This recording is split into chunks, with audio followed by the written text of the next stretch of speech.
Primeira trilha do ano, galera. Hoje é que dia mesmo, hein? É 11. Que dia que é hoje mesmo? É 12 do 1, galera. 12 do 1 de 2013.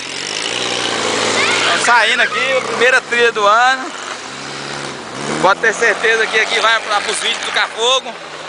Vamos fazer várias aventuras esse ano, vamos colocar tudo lá. Pra galera aí que é apaixonada em gaiola, poder nos acompanhar. Olha aí, ó. Estamos aqui no município de Porto Nacional. Estamos aqui na saída pro Jacó. Tá aí o Aguinaldo, sua gaiola.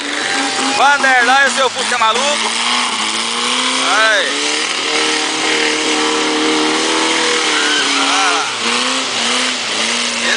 Tá possante, Fuscão. Ei, Vanderlan! Olha lá, olha lá. Chega, senão não dá pra continuar na trilha. Vai, Vanderlan. Vamos economizar motor, rapaz. Já tem um ano todinho aí. Olha lá, ó. Luciano, sua gaiolona. O Esteu, copiloto. Pisa fundo, Luciano. Olha, olha, ele tá de segunda, o motor dele tá meio devagar. Olha aí.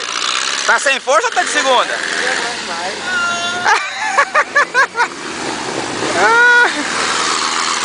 Aí não, mas é porque ela tá falhando um pouquinho.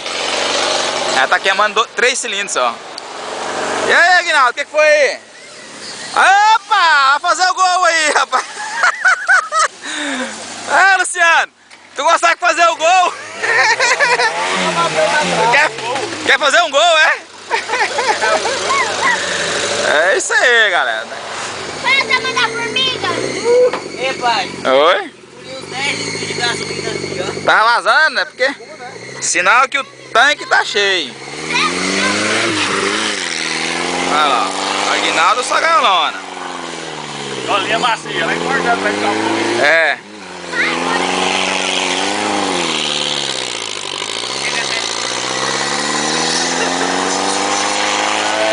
Seu pai tá pra mim, né?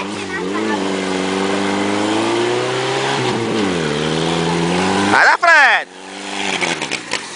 Opa! Tem muita gasolina no carburador, tem que tirar um pouco.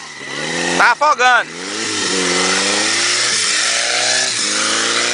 Pneu seu tá murcho. Pneu seu tá murcho, calça toinha. É isso aí, galera. Daqui a pouco nós vamos filmar mais. Tirar umas fotos agora.